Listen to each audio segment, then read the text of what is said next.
service request anonymously. You can call us and submit a service request anonymously. We'll come out to the property. We'll either educate that homeowner as to what they're doing is causing a problem for vectors, or check with your city. Most cities have ordinance against free feeding of wild animals. Okay, that's good to know. And so that code enforcement would get involved as well. And then what about swimming pools as well? I know that a lot of times, especially when the economy's bad, people kind of let their pools go. They don't put the chlorine in. And that, I imagine, is a giant. I mean, we talk about how many mosquitoes can breed in a bottle cap of water. How many mosquitoes can breed in a swimming pool that's not being taken care of? So that is a mosquito factory. And so that's not just for your one property where you're maybe producing a couple 100,000 mosquitoes. That's a problem for the entire neighborhood. So let me give you some disheartening statistics, let's call it that. We do an aerial surveillance every year, so we hire a fixed-wing aircraft to fly over Orange County and take pictures of backyards. We identify bad backyard swimming pools. So don't bathe nude. Unlike Vermont, don't go out nude out of your house here because they're looking. Yep. We have 7,200 bad backyard swimming pools on record. Right? What? Wow. 7,200 in this county. And you can see it because they're green instead of blue. Is that kind of the easy way to tell? Green. So there is actually a team of experts that looks over these images who are very, very good at identifying a black bottom pool or a dark bottom pool, somebody's putting green in the backyard, a trampoline, and distinguishing that from an actual bad backyard swimming pool. Okay. We have to actively treat in the ballpark of like 2,200 to 2,800 of these every single year, multiple times a year. Wow. So that absorbs a huge amount of our resources. And not only in our time and personnel, but also in chemical costs. A lot of these pools, we can't put mosquito fish, some more biological control in these pools, and so we have to go back to them month after month and keep treating them. Wow. We feel like a pool service sometimes. So do you talk to these you're talking about $2,000 a month. Do you go to the property owners and do you talk to them and say, hey, we need you to step up and address this problem? Or is there a fine for doing this? Is there anything you can do to force a property owner to take care of his property in a situation like that, or is you just stuck? Normally no. So in some of these pools we've had on treatments for decades, and a lot of it goes down to resources. Does the resident have the resources and the ability to correct the issue? And very often, when a pool dries out and the liner cracks or they pop, they literally lift from the ground. Right. That is a pool that cannot be put back into service. Wow. And it would be tens of thousands of dollars to do so. And for folks who are socioeconomically strapped, that's not realistic. So that's where our service comes in, and we don't mind doing it for those. But people who just simply turn off their pools because they want to winterize them, save money during the winter, and they don't turn them on until late June because the weather gets nice, you'll probably already have several basically batches or cycles of mosquitoes that have been produced in that pool in that time frame. Mm-hmm. Really detrimental because you've ramped up West Nile virus production early in the year. Yikes. Well, if you have a pool, and it's funny because we've talked about pools now for pool safety, we've talked about pools in terms of water, and now we're talking about pools again for vector. And a common theme that we hear on all of them is pool covers. If you've got a pool cover on that pool, you're going to keep kids from falling in the pool. Of course, you want it fenced off anyway. It also prevents evaporation of the water, so you're not having to refill the pool, and you're preventing mosquito breeding. So go get a pool cover, folks. That makes Are you selling easier. pool covers? I'm not, but it's just it just occurred to me that a pool cover will cover you in 3 different areas. That makes it important. Thank you very much, Jared Deaver, Director of Communications with Orange County Mosquito Vector Control, for joining us here today, and of course, Doc Bernstein. Really appreciate always having you here. It's our pleasure, Brian. Thank you for having us. It's an important topic, and we're glad we had an opportunity to address it. Well, we really appreciate your leadership that you've shown, both at the policy level as well as the staff level, to try and put public safety first, public health first, and making sure that Orange County residents are safe when it comes to the world's most dangerous animal, the mosquito. So join us here next week. We're going to have more right here on the City Square. I'm your host, Brian Lockery, and we're here every Wednesday right here on the City Square.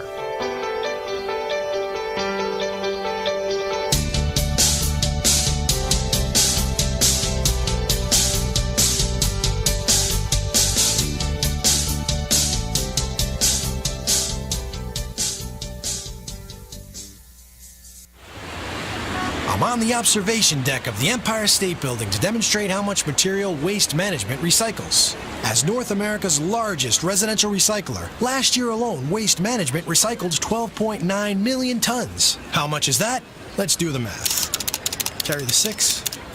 It's enough to fill this building more than 27 times. With experience like that, we're bound to have a program that can help your business recycle.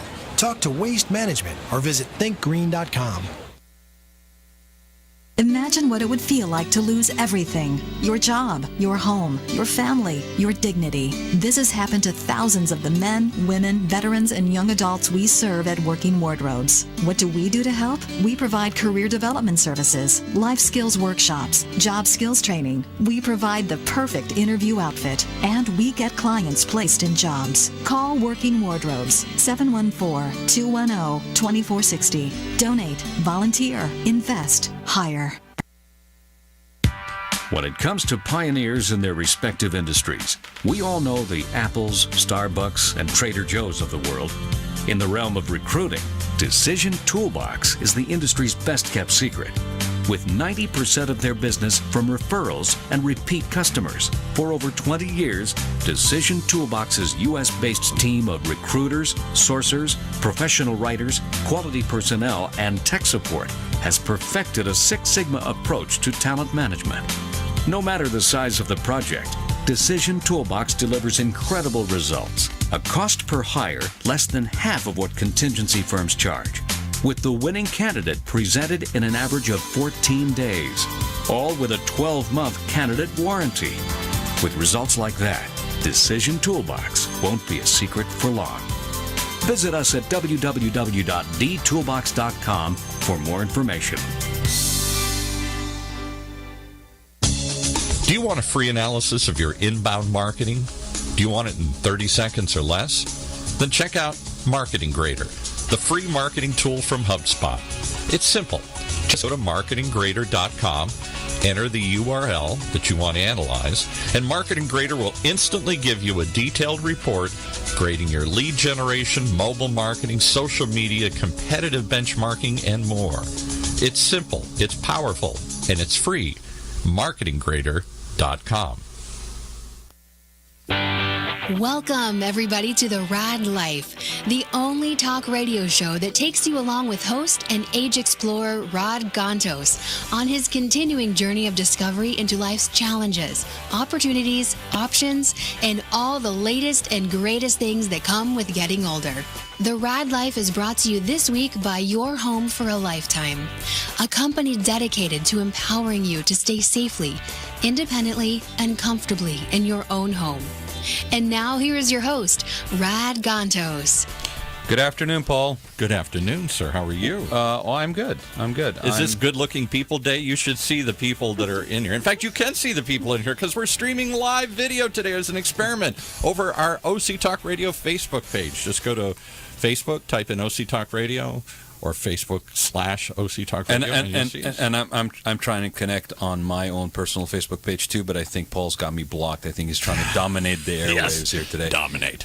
And I got a couple of guests and we're going to talk about. If you only watch one show, watch this one because this looks like they all dressed for success here today. They all look like they dressed to be on TV today. Well, especially given who we have in the room, it seemed appropriate. I mean, what do you want me to show up in? Like my cutoff jeans and well, oh God, that's a visual I don't even want to remember. I'm going to turn my light on. I could not pull off cutoff jeans for life right now. I'm going to turn. Maybe here I am. What are right the here. things that are not shorts like? Can I give you a fashion thing? I know very little about fashion. Oh, God. We're starting the show with Fashion Sense by Paul. Go Fashion ahead. Sense by Paul. I get the Wall Street Journal every day. Bermudas, yeah. Read the Wall Street Journal. Shorts, and they had a big thing in the back in their lifestyle section about how cargo pants are out and have been out for 20 years. And they say people, these aging baby boomers like me, continue to wear these things and everybody thinks they look god-awful. I'm wearing cargo pants today. I think they're cool. I started wearing them in the 90s and I still wear them. And why give up? And now all of a sudden I've for you learned. young people who don't know what cargo pants are. There were shorts get confused on their way to being pants, right? Yeah. Short pants? They're sort of. Are they above the knees or below the knees? Oh, I have them both ways, but I just feel so stupid because that's all I have in my wardrobe is cargo pants, and now I totally feel like a geek, nerd, dork, whatever. They're not that bad. Thank you. Not Thank at you. all. Okay, so I'm going to introduce my guest because I have a real serious question about cargo pants. Okay. Cece's like, what the heck did I do to myself? Why am I in this? I know this is a fashion show today, so I just started that off. So my guests are Cece Leighton and her husband Ezra, and Cece is, I think it's the latest thing that you're doing, the collection, which is the Isla Vida, right? Correct. But the brand. But you've done other fashion. This is just the resort wear that's inspired by the Caribbean that you're doing now, right? This is the only fashion I've done. Oh. The only line that I have. Okay, which is amazing. You know, you're focused on the ocean inspiration for your fashion, and Ezra and I basically, I was really happy. He's sitting next to me closer because we shared the scuba diving and the water thing, and Cece's like, That's okay. You can do that. I can do that. And do you have a line of cargo pants? But no, hold No, on. Paul. No, sorry. There are no cargo pants. Okay. Okay. Cargo is the way that her clothes actually make it to where they're supposed to go. There you go. Yeah, right. But here's my question. Okay, this is a very serious question. I'm sure a lot of guys, especially out there, are probably wanting to know this. I've been wanting to know this for years. What is the deal about the length of shorts? Yes. Above the knee, below the knee, especially with cargo pants, it gets really confusing. Like I wore some short like ones I'm looking a couple at Paul months and ago, and he started laughing. But at me. I'm looking at your shorts, okay, and you're like 61, right? Like everybody who's ever watched the show knows, right? Because Paul reminds everybody he's just 61. He just turned. He's a baby boomer. Right. Is it a generational thing that shorts travel north as you get older, or is it just old shorts? No, I think it's fashion goes full circle, right? I mean, you remember the OPs, Paul? You remember Thank you. those? Those Thank were very you. short. Now we go to the cargo, which are a little, longer. Now today's younger generation, our son that's 14, wears the right below the knee or above the knee. So it's a full circle. It's what's in trend that you will see it change, come and go. Doesn't matter. Is it safe to say that unless you're running track or playing on a girls' volleyball team, beach volleyball team, you should not be wearing something that's closer to your buttocks than it is to your knees? No. Traveling. Tom Selleck used to wear them on Magnum PI. Again, it's See, a he's different showing his generation. generational thing. Actually, Rad, I'm waiting for the dolphin shorts to come I was back. going to say Once they come back in fashion. Unfortunately, I have some friends that probably still have some of those. Yes, probably. Okay, I'm showing my age now. But, okay, so we're laughing, right? Mm-hmm. Paul's laughing. He's sitting there in his shorts as they, As you're all laughing just at pull me. those things down, will you, please? Right? But I'm sitting right across from you. Good God, man, right? I got good legs. Okay, you do have good legs. Okay, but we're having fun with this, and we're actually feeling good about talking about this, right? Because clothes are actually transformational. Correct. And maybe we'll need to talk about Paul's transformational clothing choices a bit more later. But He's comfortable in his transformation. He is. He's sitting See, there. I'm He's cut comfortable away in this for those corner. watching YouTube. Here I am. See, you can't see my. You can't shorts. see your shorts, Paul. Let's show them You their need to shorts. model for us, Paul. There you go. Strut your pose. Nice legs, Paul. Like it? Come on. So it is transformational, right? Correct. Okay. Now, have you always been into clothes? I mean, it sounds kind of like a weird question to ask for a woman, but have you always been into clothes? Passionately, yes, but really in my career was finance in London. That's where I've been for the over 17 years, where I was. Okay. But I've always had a heart for following fashion. Okay. And was there, like I told you, 17 years. Unfortunately, I developed carpal tunnel, which at the time I thought it was the worst thing that could ever happen to me. However, it actually was the best thing, meaning that it truly put me in a spot where it made me realize, take a step back of what I really wanted to do. What did I really want to pursue throughout life? So how long had you been in the financial 17 years. 17 years. What did you do in financial? Oh, you name it, I did it. Managing secondary sales, operations, yes. So clothing was important though in financials, right? Absolutely. I always say, like we were talking about transformational, when you're going to go to that corporate meeting, that business, interview, however important your client is, you want to look your best. And when you look your best, you're going to perform your best. Right. Same thing goes for luxury resort wear. When you're wearing something luxurious, you're looking your best, you're feeling glamorous. Women are going to walk in there, not only make a statement, but be memorable. That's what I want. I'll tell you what's memorable about the way you're dressed today is that rock. That's the biggest ring I've seen in some time. Oh, stop! Let's hold that up there. Stop. I don't want to be belittle well, your look carpal, at you, Mr. Fashionista. Your carpal tunnel, but Zoomed into He's breaking me down from head to toe. That's a rock. Well, he doesn't usually get competition. I mean, he's the only one with closest to resort wear in the room usually. That's it, exactly. With the shorts, right? I'm at the beach. He's on vacation. Yeah, you guys are dreaming of living this. And okay, I mean that's true. Okay, because Paul, I don't know if you know this, but Paul has had multiple, transformations and career changes, and along his journey of 61 years of life, wow. Right? But. And he is now in, what would you call this an encore career? Like this is, a pursuit of passion, which is really what we're kind of talking about here, right? Exactly. This is what he chooses to wear to project. And I'm not saying there's anything wrong with it. I'm just, no, because look, I've waited forever to be able to dress like this. Well, good for you. You know what? I had short hair for the longest time. Right when I went and became an interior designer, I'm like, damn it, I am not cutting my hair. Right? We do stuff like that, right? But I'm gonna just step back again to the interior design thing.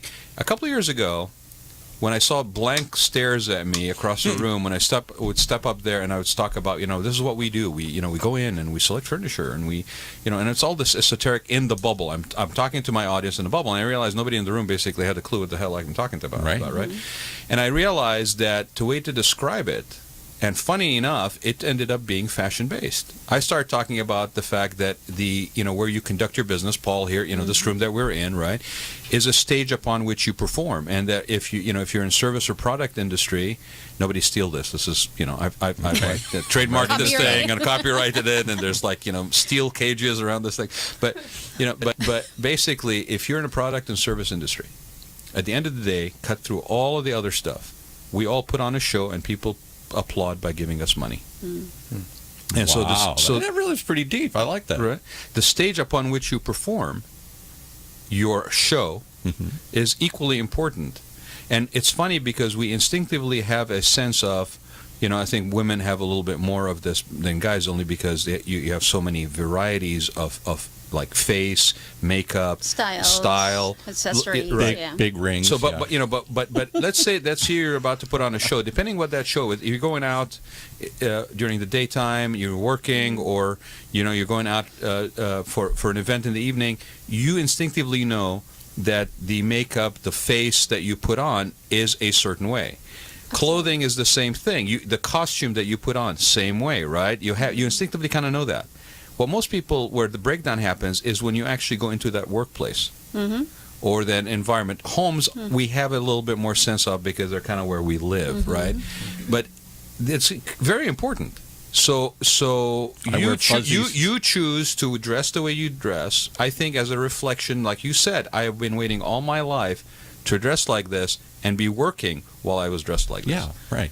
And I'd be curious to get your feedback here, your guest feedback here. Well, first of all, we haven't had her husband speak up. Does he? That's okay. That's his role. He does it well. No, I love him. Turn her mic off. I like this woman already. I'm just kidding. You know what's funny, Paul? She texted me about an hour ago going, I'm feeling very nervous. Well, I don't think I'm not seeing nervous. Oh, I'm nervous. Oh, you're nervous right now? Yes. Oh, okay. So here's my question. Well, you were nervous. Well, two questions. The one that relates to the show. I'll start with that one. How did you make the you said you had carpal tunnel. So did that mean you had to stop working and find Correct. something else? And this is a point in your life. You don't seem like you're in this aging baby boomer. You're far from that. I'm not that young, but I'm 42, which I have no problem saying my age. Yeah. 42. Wow. Go ahead, Paul. Remind everybody how old you are. I'm 61. Still young. Still young. So, only a Is this number. your encore career, or there's another one coming? Well, at 61 here? why this, Cece? I mean, you That's from a pretty- finance to fashion. This is about Rod's life, and through him, we're all on this journey where we don't know where we're going anymore. We used to work. My dad worked for one company for 40 years, and then he died. You know, that we used to do this kind Right. of. You went to school, you got married, you had a career, you retired, you died. It was a pretty linear line. Well, and we've talked about how the baby boomers, and I thanked you actually. Yes. Actually, We broke that. You broke that mold. You broke the fact that I had to basically pursue standard, institutionalized job types in order to basically have a meaningful profession, a meaningful pursuit. You guys actually opened that wide and you open. had to put 40 years Right. or 30 years into something to get to Well, the top. companies won't hold you around long enough. No. I mean, loyalty is falling apart on both Companies sides. don't last 40 Right. I was going to say that, yes. Right. But so why? I mean, we talk about the pursuit of passion as if you're fortunate, I think, a career path, making that sort of financial reality also with that thing that feeds your soul. So why fashion?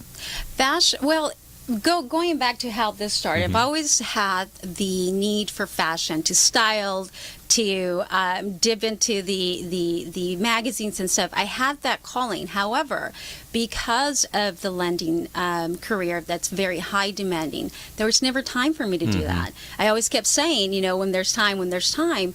Unfortunately, I think that there's only two ways to really pursue your passion. One, that you actually do it yourself, where you zone into it and pursue it. And it becomes your part-time, well, eventually it'll be your full-time in what you do.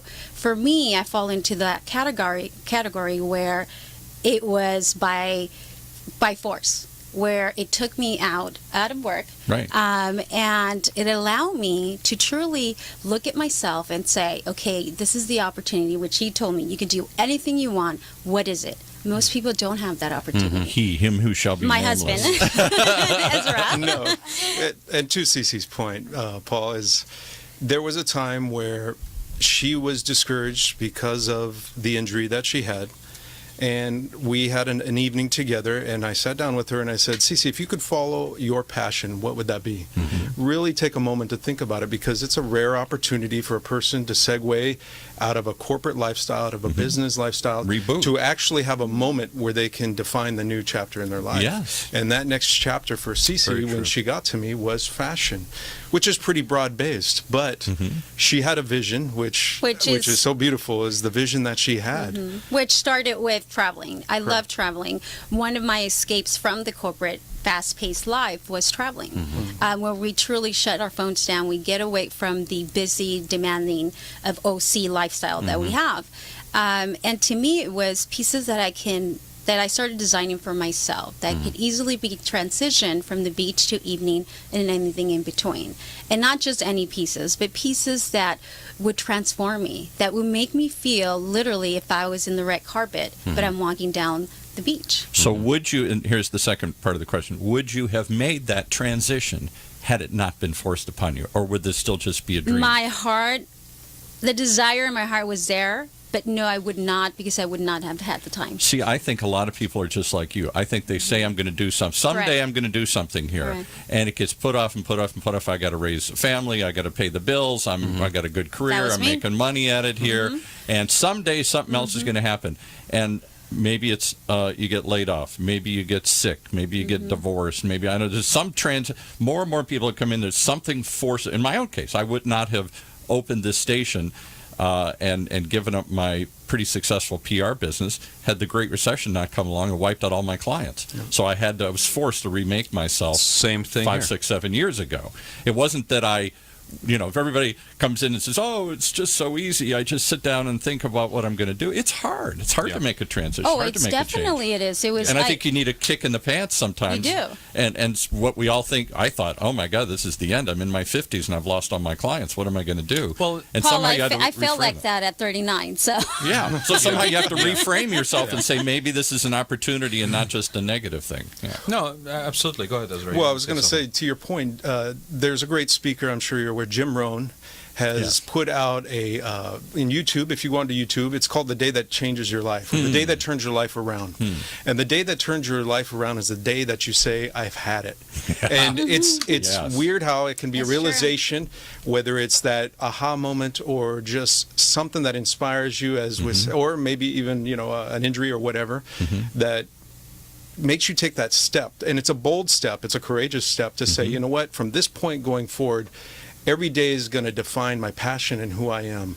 And I can't tell you how much I am encouraged and I am proud of Cece, because she has taken that bold step, and watching her encourages me as well. So what do you do for a living? I'm in real estate myself. So I am the broker for the McMonagle team. We are coastal luxury real estate I've seen them. brokerage, yes. And to segue into what Cece does, her clientele is of the luxury. They, people who are typically jet setter, globe trekking, traveling people. Her designs. Don't say trekkie. That means something else to me. People that have Not tribbles. that type of trekker. So, the jet set lifestyle. And you brought up a very poignant thing. It was beautiful, is the stage of life. So when we step out the door every day, we truly are stepping out onto the stage of life. True. And as much as we don't think about it, the way you have your appearance or the clothes you may put on, your apparel, can somewhat give you a sense of who you're going to be for that day. So if I go outside, I'm going to be a bum today. You're comfortable and casual, and I think that relates so much to what Cece's designs are behind. Because if I go out in a suit, I'm more likely in a business mindset. Clearly, but with Cece's designs, they transition you from. So if I'm wearing a suit, I can't necessarily go to the beach, and I'm going to be relaxing on the beach. But the beauty of her designs, and I've seen it in action, is how her designs, you can be on the beach enjoying, sitting in Hawaii or the Caribbean, wherever, sitting enjoying a drink, and then that design can easily be transitioned to an evening wear, to the red carpet, by the way. To the red carpet, where we've gone out to dinner, and I've even transitioned into a corporate opportunity. And I'll say this, and then I'll shut up and Please. let Red jump back in. But I was in the entertainment industry for a number of years, as I've also disclosed. I started in my 30s as an entertainment PR person for Johnny Mathis, Anthony Quinn, Jose Feliz. So I saw that, living that lifestyle. And I quickly learned that the people, the Jennifer Aniston's of the world, the celebrities, whoever the celebrities are today, when they show up, they have a different fashion sense than everybody else. Number one, a lot of them have stylists now because they're being watched and everything. They didn't so much in my day, in the 80s. But I also realized when Steven Spielberg showed up at the meeting, he was the only one not in a suit, and that's what I aspired to. I had to be the only guys in the suits were the worker bees. Yes, we were all trying. The really power brokers, when they showed up, when Norman Lear shows up in his goofy little white hat, or when Steven Spielberg shows up in his scruffy, jacket or something, you think he's like the waiter or something. He got to a point where he said, that's how he defines that he's the power broker in the room. I don't have to appease anybody. But see, what you're talking about is also, there is not a one-size-fits-all. Yeah.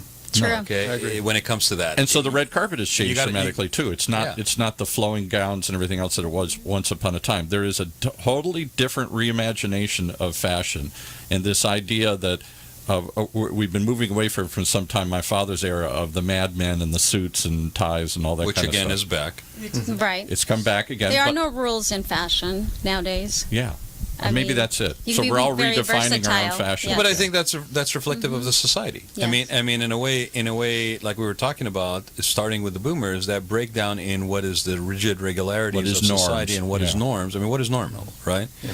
So I remember one of my favorite things I had in the 80s was a T-shirt that said the word normal, but it was upside down. I mean, it was a white T-shirt with a black line says normal, but it was upside down, right? And so there isn't that. And I think you can actually purposely, strategically even go against the grain. Yes. In the right way. In the right way. Absolutely. Right. I agree. That's why somebody said you have to know the rules first, and then you can break them. Well, that's the whole point. Well, bend them. I like to say bend them. Right. And to Cece's point, and I think, Ezra, you mentioned it too, I think we talk about this when it comes to space, Yes. or walking through a space, right? Especially, I'll use the example of spas, is that, you can come into, and I'll say specifically a day spa versus a resort spa, because you're already in the mindset of being on a resort, kind of, or an escape, right? But let's say a day spa, okay? The challenge comes in actually transforming somebody from literally parking their car exactly on the curb across from the door entry to that location, to by the time they actually get through the locker room and into the lounge, they have transformed their state of being to where now they are able to receive a 1 hour of pampering. You've talked about that, If and you- I if you- never would have thought of that before, but that's so powerful. You've got to go from you got to turn the life off and turn the phone off and turn everything off in a few steps and enter a whole nother world where you put yourself in a different frame of mind. Where I try to program into those spaces is literally not only are you physically turning off your phone, but you literally are turning, and most people have a tendency to go right.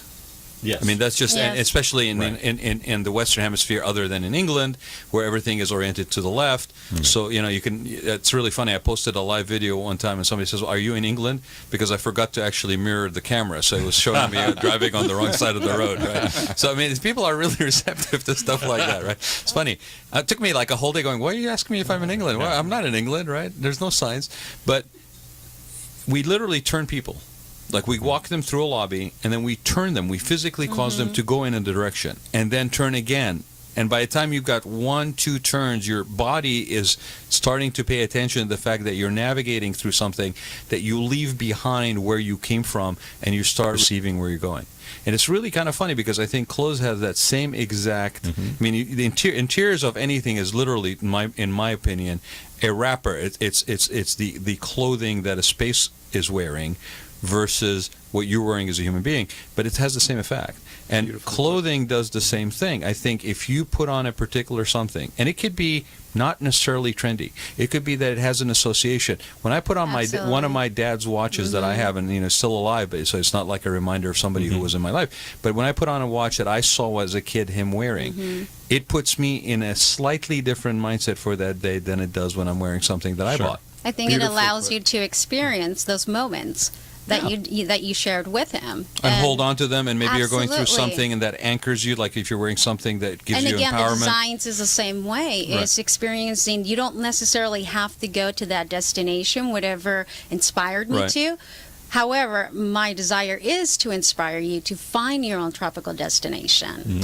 And to her point, one of the things that she brought up to me is you don't necessarily even have to leave your home. And it's something that I did not capture, but she eloquently put to me, is her pieces, even if you're going, let's say you have a pool in your backyard, it transforms into an experience. And maybe you can talk about that, babe, that even as you put on the clothing, you have a different sense of experience of who you are, much as when you walk into a spa or something to that effect. Like virtual reality, it transforms you into some other place. Absolutely. You have a slogan on, or you have a saying that is attributed to you that's on your company page that says to live life to the fullest, and that be true to yourself. Be true to yourself. Yes. Right. I pontificated one day, and it took me 3 years to realize that I actually had a slogan, because somebody had posted it on a picture of something during an interview, and 3 years later I'm going, oh, wait a minute, I got a slogan. And it turned out that what I had said while I was being flippant and pontificating is, we don't design interiors, we design experiences. Exactly.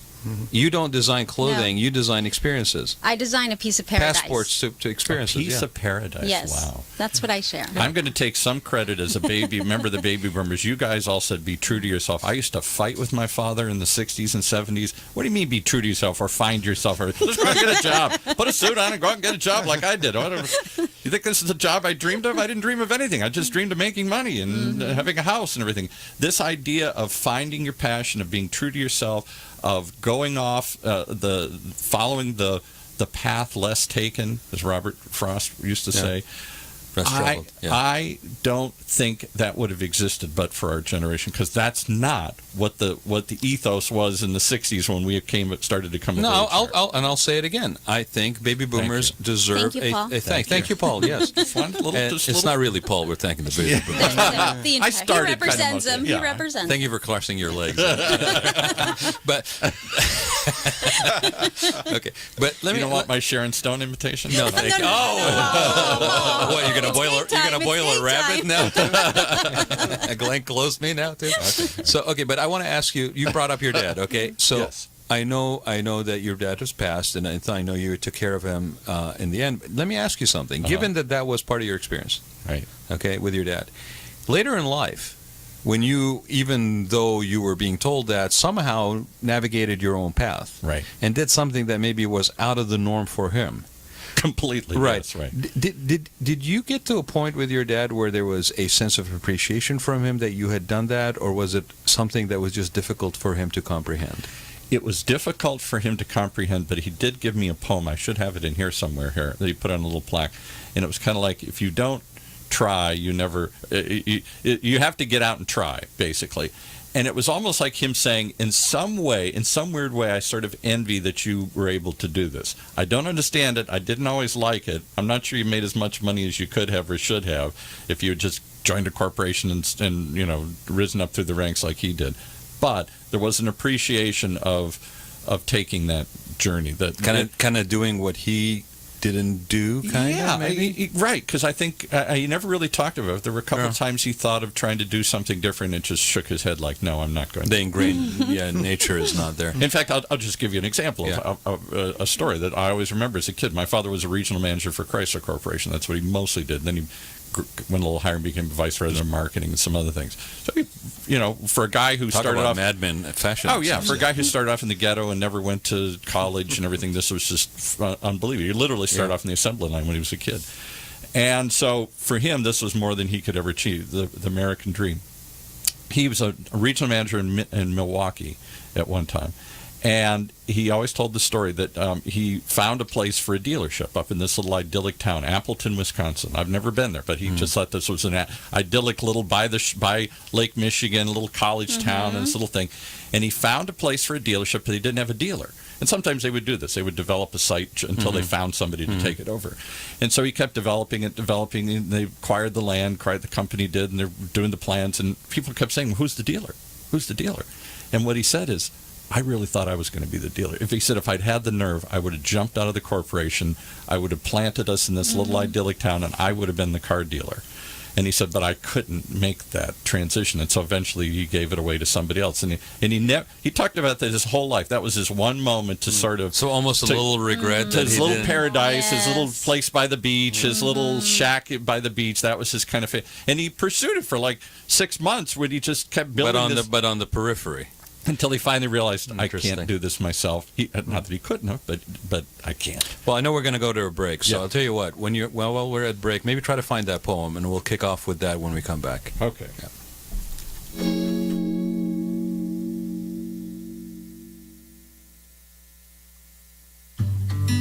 If you are like the majority of Americans, you want to continue living in a familiar environment throughout your maturing years.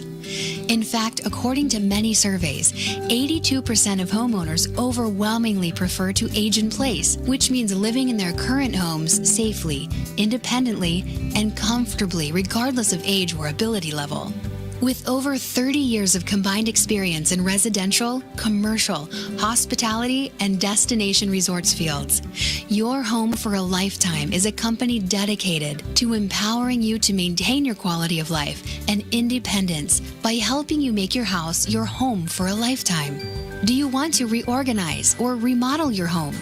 Do you want to add a full bathroom and possibly a bedroom on the main floor?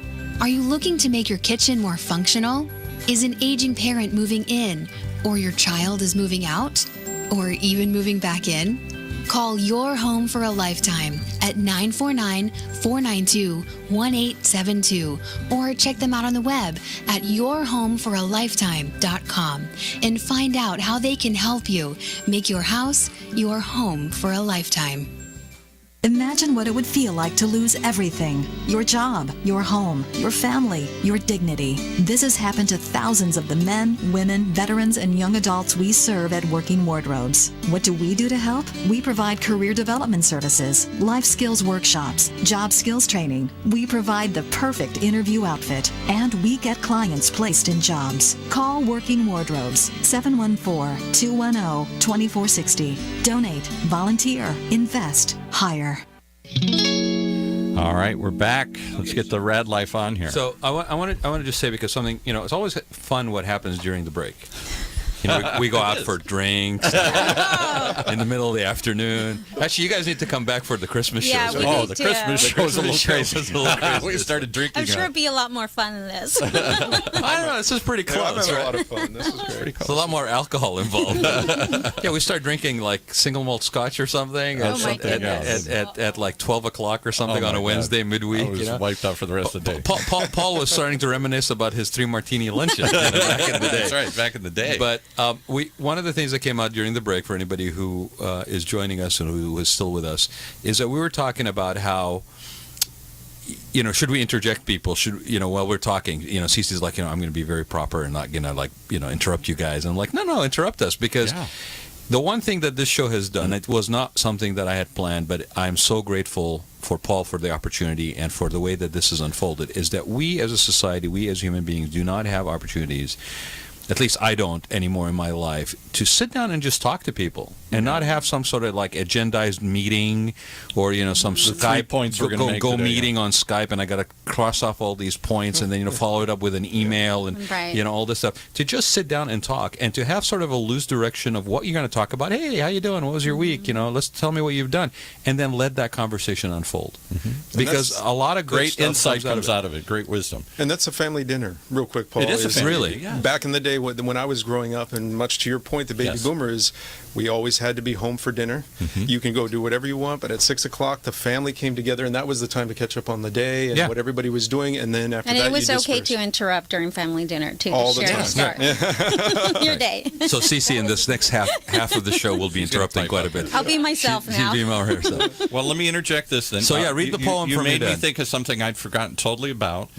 There's a gentleman named Leo Biscaglia who was once known as Dr. Love. He was an American author and motivational speaker, wrote a lot of books. I didn't know he was the person behind this quote. I had to just sort of look it up and find it here. But here's what my dad gave me. And he did this without saying it. This is my typical. How old was your dad when he gave you this? He was definitely retired, so I'm going to say 60s, 70s, probably. More Anything like that. particular prompted? No. Okay, it was just and he put it up. He gave me a copy of it, and then he put it up in the house. Now, my dad never did anything impulsive. As I said, he had one career for his whole life, and that's what he really valued, that kind of stability and solid. And I grew up in the Midwest. Everything's stable and solid, and you kind of you don't go off and do wild adventures here. and that so was Paul not went me. to California. I went to California, and I got into. You're out of control, Paul. And I was in the entertainment industry, and I did all sorts of other. Keep I was your in the legs bar crossed. business. I did all sorts of crazy things. So he just quietly gave this to me one day, no explanation ever to the day he died, never why or what it meant, but he gave this to me, and it says, "The person who risks nothing, does nothing, has nothing, is nothing, and becomes nothing. He may avoid suffering and sorrow, but he simply cannot learn, feel, change, grow, or love. Chained by his certitude," that was my father, "he is a slave. He has forfeited his freedom. Only the person who risks is truly free." Wow. I hadn't thought of that in Yeah. years. I don't even know where that quote is. It's somewhere buried in because it was so strange. I didn't know what to do with it. I think I just stuck it in a drawer somewhere. So what's interesting, given the lead up to this, what you shared about your dad, right? It's kind of interesting, right? This quote gave voice to a part of him that maybe he couldn't verbalize. Absolutely. Absolutely. Yeah, absolutely. Yeah. Absolutely. And I'm going see to that. expound on that if I may. Please, yes. I think because you had mentioned that dealership where he had an opportunity to take that next step and The road follow less traveled, follow a different that road. dream. Right.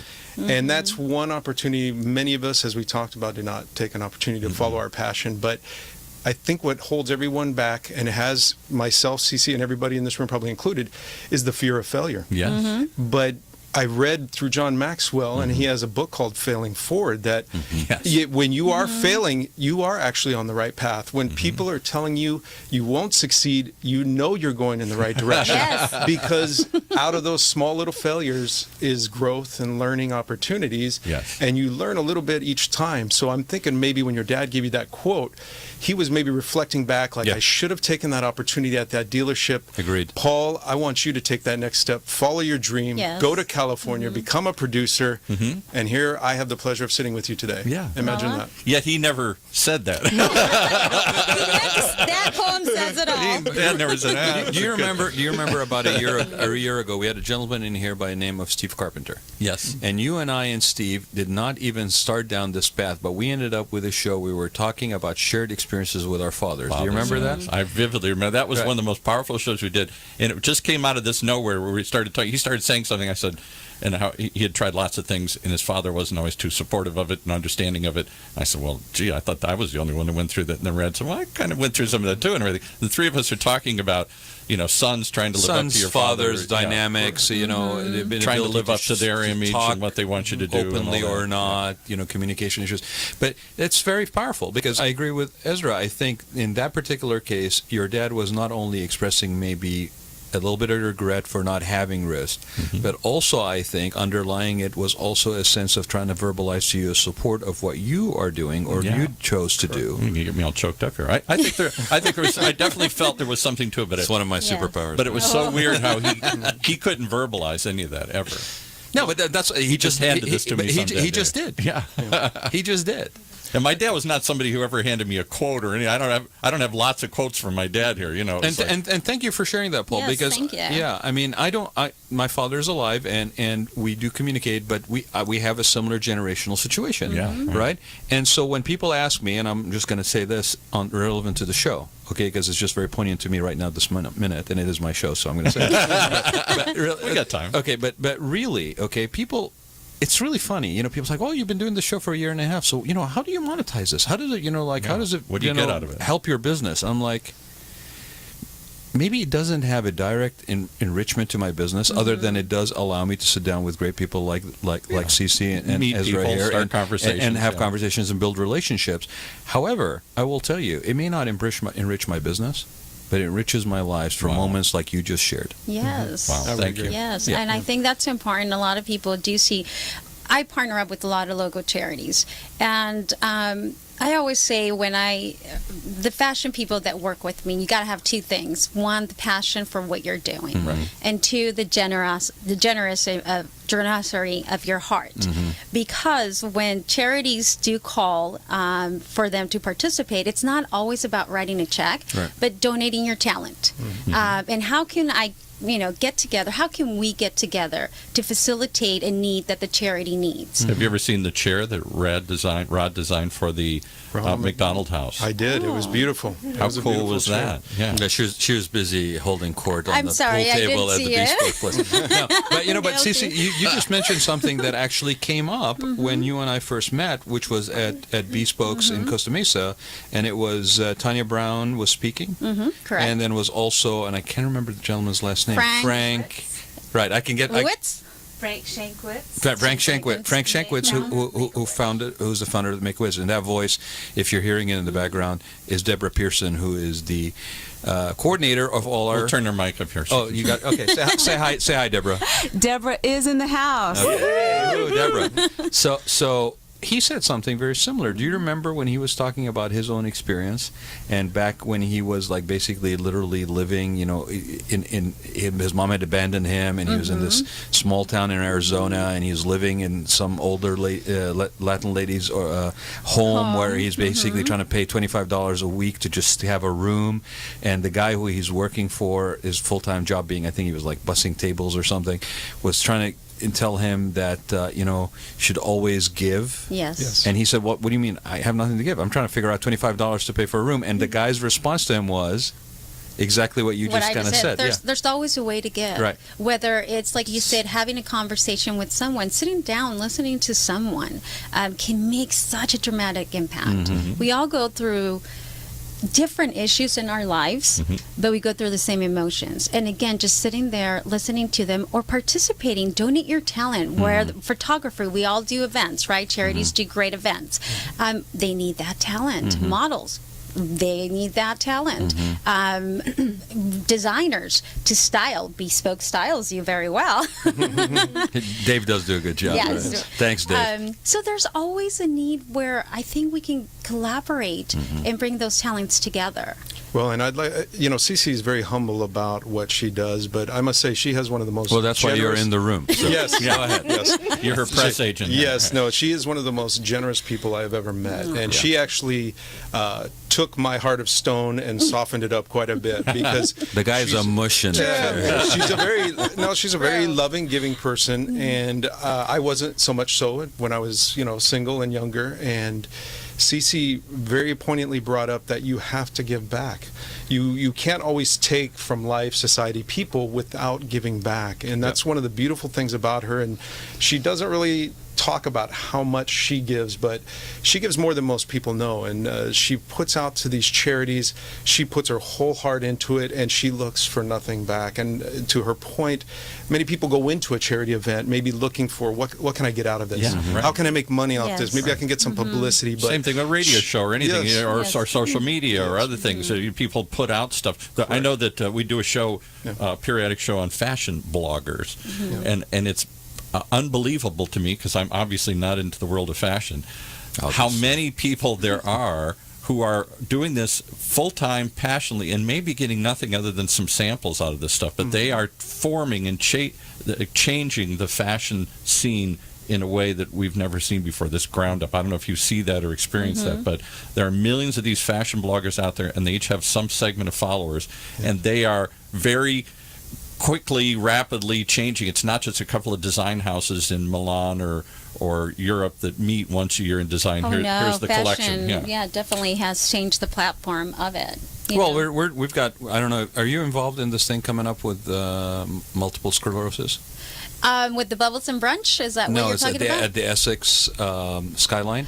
I'm not involved, but I will be a guest. She's not that connected. I do know Through Dina Rod, Hodge, who's providing it. But yes, the fashion show. That's Catwalks for a Cause, I think it was. Yeah, and that's going to be on. I'm going to give a plug. It's going to be Thursday, tomorrow. Oh, okay. Go to OC Fashion Showcase, I think it is, .com, or look up my posting on my Facebook page today. Tickets are $25. Food, music, fashion.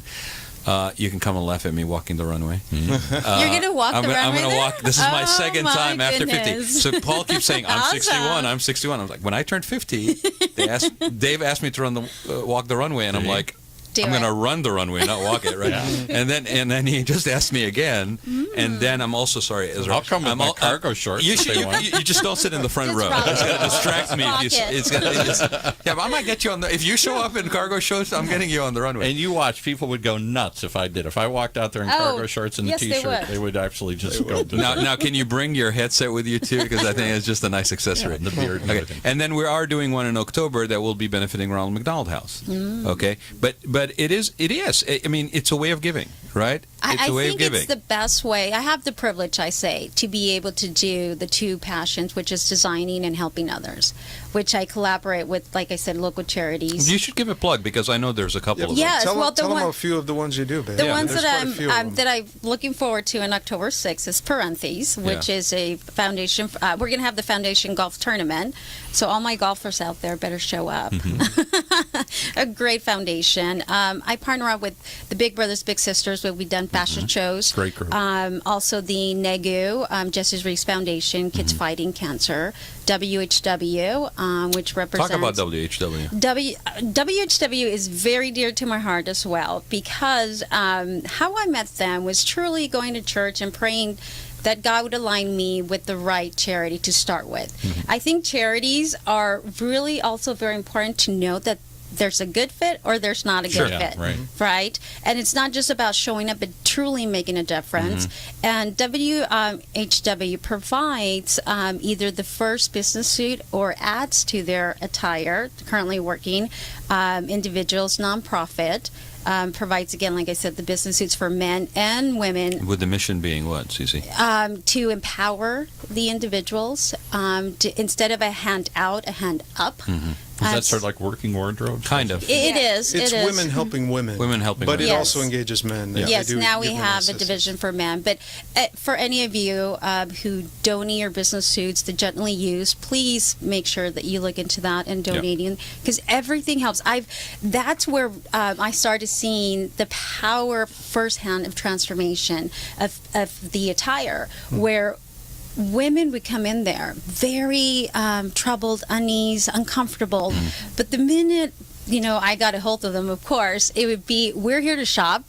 We're going to style you. We're going to pick the best colors, the best cuts for you. But to encourage them, too, that, you know what, we all go through hard obstacles in life. And it's what we do from here on that makes a difference. Yeah.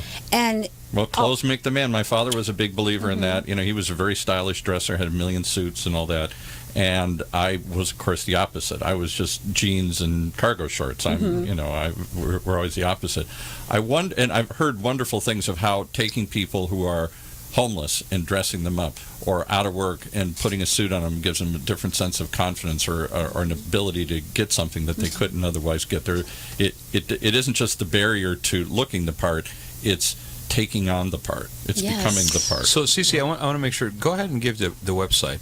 it is wwh.org. And then what's your website? Mine is cecelaislavida.com. She's so giving, she almost forgot to promote her own business. Spell it out, because Cece could be done a million ways. CECE, Isla, ISLAVIDA.com. And Isla Vida. Yeah, and that stands for the island life, which is the island lifestyle. Yes. So people should go check it out. It's really beautiful stuff, and I didn't realize that you had done it purposely to where it's transformational during the course of the day. Yes. And it's also now, where will you be exhibiting next, or where are you going to be showing next? I'm going to be showcasing some of my new fall pieces at the Parentis Golf Tournament. Which give the date again? It is October 6th. And at the Pelican. At the Pelican Hill. Where else? Where else? And Deborah, where can people get tickets? You can go to www.parentisfoundation.org. Spell that again. PARENTISHEALTH. And we've had the Parentis folks over at on the show before, and they're really great people. So it's a great cause. Everybody and it also benefits AARP and the Boys and Girls Club of Orange County. So it works into old geezers. Yeah, we got our fingers on everything. We got everybody the whole covered. theme is bridging the gap between youth and maturity. 5 minutes left. I want to know. So you took this leap of faith. Mm-hmm. You were forced into it. It was scary. But it seems you're glowing about this. Your husband's glowing about this. You're doing all this good work. Has it been successful for you? Is this something you can sustain? Is the business? Let's talk about the hard business part of it. It is, and it is very difficult. Everybody will tell you can't do it. It's a very competitive market. Well, I come from a background where everything's competitive. I understand the business aspect of it, but it's what sets you apart. How are you going to set yourself apart? That makes a difference, right? And you have finding the right team, people who are aligned not only with your vision, but the charity, the generosity vision. Well, and somebody's got to make it too, and everything. And we've had lots of fashion stories where people celebrities had well intentioned to do something positive and uplifting, but they're making it in Guatemala and paying them 10 cents an hour or something. No, that's the beauty of her designs. Again, I always look at how I can contribute, how I can help, and it's done in a very small manufacturing company in Santa Ana, which is local, great for our economy. Love that. But it also helps the individuals. I know Arturo myself. We build a relationship, and I think that's the key. Going through business, your passion, your personal life, it's not what can I get from you, but what can I do for you? And let's build that relationship and make a greater impact around us. And are your clothes being sold any place in? I don't even know how clothes are sold anymore. It's online. Is it all online? Yes, it's online, but I'm very exclusive to Orange County. It's through private appointment, so I give that exclusive boutique experience to my clients.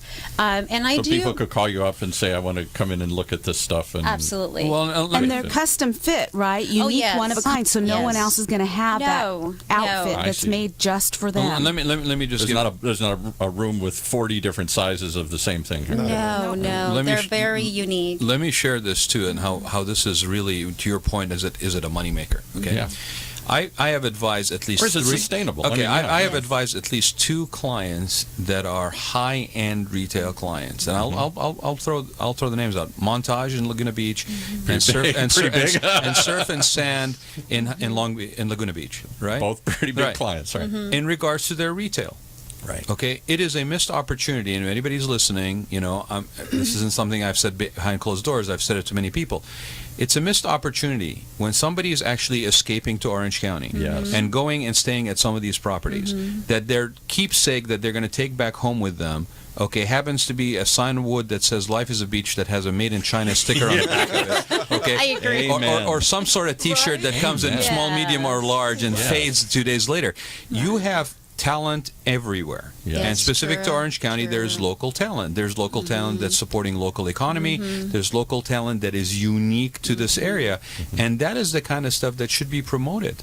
Well, and should be celebrated, because it really is what makes a unique experience at a unique destination. Because I'm one of those, when I do travel, I want to bring something home. For me, it's usually just a T-shirt or something. I think that's all of us. And my wife says, don't you want to throw that away after 10 years? I know that. Or I get a smile every time I see that. We got that at the beach somewhere in Cape Cod or something here. Well, I just remember that. One of the beautiful things Cece her designs are not only handcrafted, but she oversees the production herself. Everything. And you brought up a point everything. about the red carpet. I have seen on some of these shows, the Academy Awards, where 2 ladies spending thousands of dollars show up with the same dress. Yes. And the uniqueness of Cece's designs is no 2 are alike. So they're unique in their own, yet they all have a theme base behind it. We're not alike. Now, one of us is alike. And that's what I want. I want to highlight, bring out the beauty within them. Wow, that's a power. There's something to be said there. Have you ever thought of opening your own boutique store, or a place where you would people go and shop? In Beverly Hills, there were men's shops. I'm trying to remember some of the more famous ones. Rick Palak, I think, was one up there or something, but they're probably all gone by now. But there were places that would dress the celebrities that were kind of very specific, and they would go in and tailor. Retail as a whole has changed so much. Yeah, maybe I'm dating myself here. It has a lot to do with obviously land cost and rents and leases and all of that stuff. But I think again, the doors and the walls have been blown off. Yeah, how we shop. Yeah. It used to be only Black Friday, or the day before Thanksgiving, or something like that. Now it's the whole year. I get my cargo pants online. You do? Cargo pants. Does somebody fit you? I don't want to know. I do not want to know.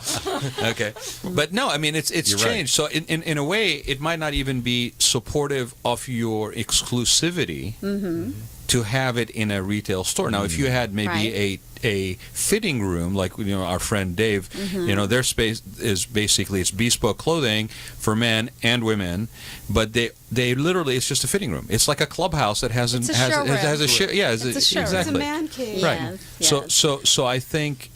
To your point, Paul, that whole thing has changed, and how you deliver on the uniqueness of your stuff is now again as personalized as the person. Do you reach out to personal stylists then, or something? Or there are people who are hired by wealthy, successful people? Well, she has exclusive experiences, and whether it's at the person's home or at a trunk show. What I want to share with them, it's that experience of me being there for them and sharing that piece of paradise, and not only just saying this is a great piece. Let me tell you why this fits and why great it works for you. Yeah. And let's go through your wardrobe and see how we can style it with different. And this is just for women or for men too? It's just for women. Sorry, Paul. Damn it. I thought you I was would get a probably look here. pretty good in one. I got good legs. Yeah.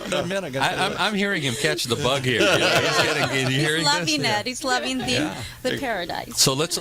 We're almost out of time, right, Paul? Okay, so go ahead and give the website again. It's CeceLaIslaVida.com. Okay, and CeceLaIslaVida.com. LaIslaVida.com with CC before it. CECE. Thank you. LaISAVIDA.com. And it's I know you're on Facebook, on social media, and that you guys have the website. You need to check it out. And I think it's amazing. I don't know where these shows are going to go. No. And then we sit down, we talk. And they fly by. Yes, where'd the hour go, right? Thank you very much, Rad. Yes, Deborah, before we and Paul. go, I want to thank everyone in this room for having us on. No, Rad, Paul, Deborah. Thanks for coming by. Our pleasure, guys. And yes, you really do epitomize what this show is about, which is we're on this journey. We don't know where we're headed, but change is afoot, and we have to find our passion and ride the change rather than fight the change. Well, and have just make it happen. Have the courage to own your own story. Yes. Right? Yes. It's really easy. It's really easy to sacrifice or give up the uniqueness of your own story in life. And I would like to say to your audience to take that bold step. Follow your dreams. I cannot tell you, I am so proud of my wife for making that step, and it's a very courageous one, and I love her very much. But I couldn't do it without my partner, truly. Not only in my marriage, and support and but in my passion. I mean, he's been a bartender, he's been a valet guy, he's been a butler. Anything that we ask him to do for charity, he's there to do it. Right. What a great duo. To your point, it's not just the person. Surround yourself with people that your tribe, if you will, that are that understand, that get it, that share that passion for you and for what you're doing, and support you. Thank you very much, guys, for being here. Thank you all. Thank you. And we'll have everybody over again. Join us next Wednesday for another episode of The Rad Life. You have been listening to the Rad Life Radio Show with your host and age explorer, Rad Gantos, brought to you on the one and only OCTalkRadio.net. Join us again next week as we continue our journey of discovery into life's challenges, opportunities, options, and all the latest and greatest things that come with getting older. Face it, not all company challenges are the same, which is why Strategic Market Intelligence can help identify the actionable information you need to be more competitive. Gain a better understanding of your brand, competition, best prospects, or new product opportunities to generate greater revenues in 2015. Call 949-357-9547 or visit www.strategicmarketintelligence.com.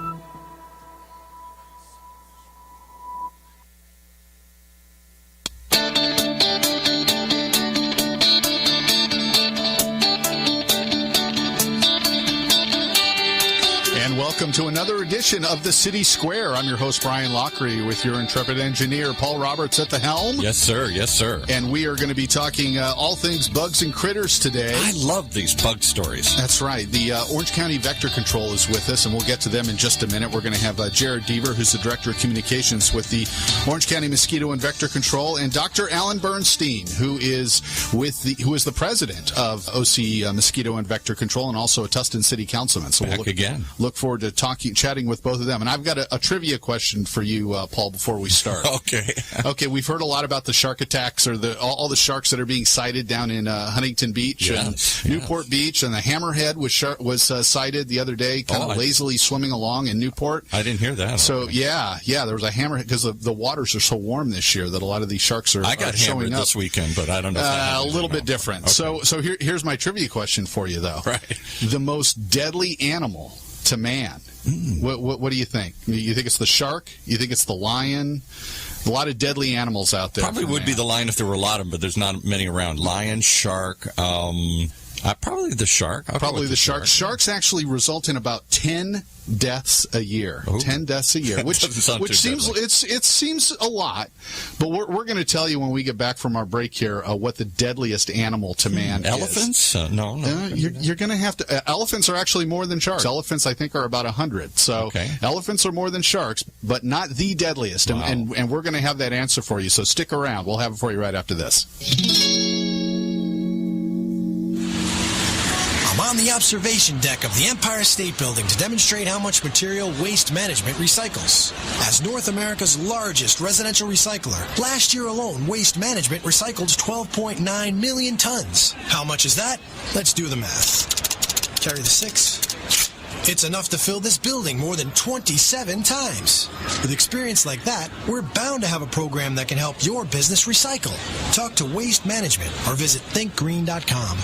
I'm Julie Lopiccolo with the Orange County Task Force on Drowning Prevention and the Jasper Ray Foundation. And when I want to learn how to keep my children safe, I listen to the City Square. Okay, and one thing we're talking about today is going to be about safety. And we teased it at the beginning. I'm Brian Locker, your host for the City Square. And with me today, Dr. Alan Bernstein, president of the Orange County Mosquito Vector Control, and Jared Deaver, who's director of communications of that same organization. Thank you both so much for joining me here today. Good morning, Brian. Got to be snakes. I'm thinking about it. Snakes or alligators. Okay, so the question that we went into the break was, what is the deadliest animal to man? Yeah. And a lot of people are thinking snakes, maybe. Snakes. I should have thought so of that one. You're going with snakes? Yeah, someone tweeted that in here. And said Snakes is actually number 3. 50,000 people a year are killed by snakes, which is a significant amount compared to 10 for sharks. But, Doc, you want to tell us the most deadly animal to man? It would be my pleasure, Brian. The most deadly animal to man is the mosquito. What? The mosquito. The little thing I just swat at here? It's just you think of it as just an annoyance, but actually 725,000 people annually die from mosquito bites. 725,000. Jared, explain to me, how is this possible, and how is this the silent animal out there that nobody thinks of as dangerous? Absolutely. And 725,000, that just touches on the deaths. That doesn't even begin to calculate all of the morbidity and mortality. So lost work days and lost productivity and illnesses and the financial and economic burden that has on the countries that are most impacted by mosquito-borne disease. But yeah, it's a very, very small insect. It's easy to ignore and easy to say that a snake or a tiger is much more important and scarier. All the more reason that I live in Southern California, because we're an arid climate. We don't have mosquitoes. I had those all over the Midwest, right? So we don't have that problem out here. And our answer to that is always, you're welcome. Our agencies are tasked with controlling mosquitoes here in Orange County. There are many areas in Orange County that would literally be uninhabitable if you didn't have comprehensive vector control services. And we're not just talking just about mosquitoes. Our agency also has a roof rat program. We do red imported fire ants. We survey for different tick-borne diseases. Before West Nile virus came into the United States, tick-borne diseases by a large margin accounted for most of your vector-borne disease. Mm-hmm. And Doc, you're from back east, right? From the eastern seaboard, the New Jersey, New York area. Just listen to him talk, and you'll figure that one out. I'm from the Midwest. Paul's from the Midwest.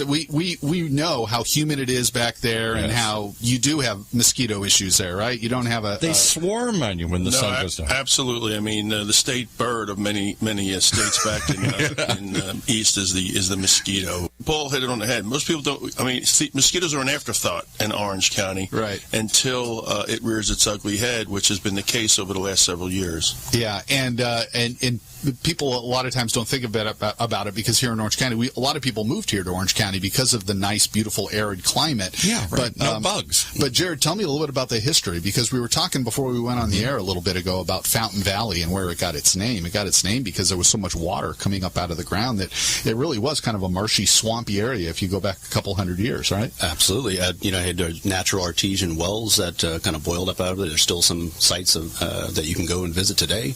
But yeah, many areas in Orange County were prolific mosquito breeding areas. There are records dating back into the early 1800s of Native American movements in Orange County where entire tribes vacated Orange County during certain parts of the year because it was just intolerable to live here. The biting pressure from millions and millions of mosquitoes made it completely uninhabitable. And there are some areas in Orange County where we still have those issues, especially near wetlands and areas like that. I know it's important